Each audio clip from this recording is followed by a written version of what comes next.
یہ صدائے حریت جموں و کشمیر ہے۔ اہم خبروں کے ساتھ حاضر ہیں۔ مقبوضہ کشمیر میں لاک ڈاؤن کو 59 دن ہو چکے ہیں۔ مقبوضہ کشمیر میں ہو کا عالم ہے۔ انٹرنیٹ، لینڈ لائن سمیت دیگر سہولیات ناپید ہیں۔ ہسپتال ویران، سڑکیں سنسان اور عوام کو مشکلات کا سامنا ہے۔ ادھر گاندربل میں گزشتہ 4 روز سے بھارتی فوج کا آپریشن جاری ہے اور گزشتہ روز ایک نوجوان کو شہید بھی کیا گیا ہے۔ مقبوضہ کشمیر میں بھارتی فوجی بھیڑیے بن چکے ہیں۔ کشمیری نوجوانوں کو برہنہ کر کے الٹا لٹکا کر بدترین تشدد کا نشانہ بنانا معمول بن گیا۔ امریکی اخبار واشنگٹن پوسٹ جنوبی کشمیر میں بھارتی فوج کے ہاتھوں بدترین تشدد کے ایسے 19 کیسز سامنے لے کر آیا ہے۔ مختلف قصبوں اور دیہات میں واشنگٹن پوسٹ نے انٹرویوز کیے۔ نوجوانوں کو چھریوں، لوہے کے راڈ اور موٹے تاروں سے تشدد کا نشانہ بنانے کے علاوہ بجلی کے جھٹکے بھی دیے گئے۔ کئی گھنٹے الٹا لٹکایا گیا اور برہنہ کر کے بھارتی فوج نے تشدد کا نشانہ بنایا۔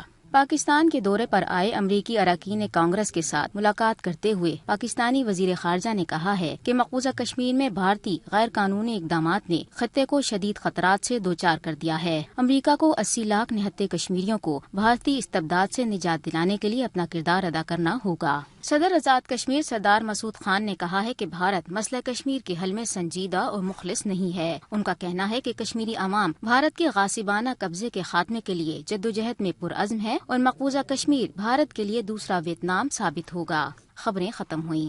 مودی کی جنونی سرکار اپنے زیر اثر میڈیا کے ذریعے یہ پروپیگنڈا کرنے میں مصروف ہے کہ اس کے 5 اگست کے اقدام سے کشمیر میں بدلاؤ آیا ہے اور کشمیری عوام اس کی پذیرائی کر رہے ہیں۔ یہی سوال ایک کشمیری نے سری نگر میں بی بی سی کے نمائندے کے ذریعے بھارتی وزیر اعظم مودی سے پوچھا ہے۔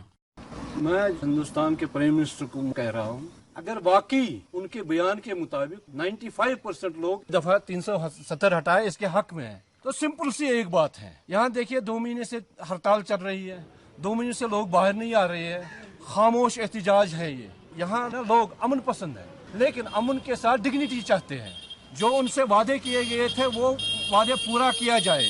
اب دفعہ 370 کا مسئلہ ہے، سارے لوگ ہندوستان کے لیڈرز کہتے ہیں کہ 95% اس کے حق میں ہے۔ میں صرف ایک چیلنج کر رہا ہوں، اگر واقعی لوگ اس کے حق میں ہے تو سمپل سی بات ہے، یہ ایک الیکشن کیا جائے صرف اس بات پر کہ دفعہ 370 اٹھانا ہے یا نہیں۔ میں یہ نہیں کہتا یونائٹڈ نیشن کے انڈر یہ الیکشن ہو جائے، الیکشن کمیشنر انڈیا کے تحت یہ الیکشن ہو جائے باضابطہ طور، وہ یہ کہے کہ دفعہ 370 آپ کو منظور ہے ہٹانا یا نہیں ہٹانا ہے۔ اگر یہ ان کے حق میں ہو گیا یہ تو بہت بڑی بات ہے، لیکن وہ کرے، یہ بات غلط ہے کہ 95% یہاں کے لوگ اس کے ساتھ ہیں۔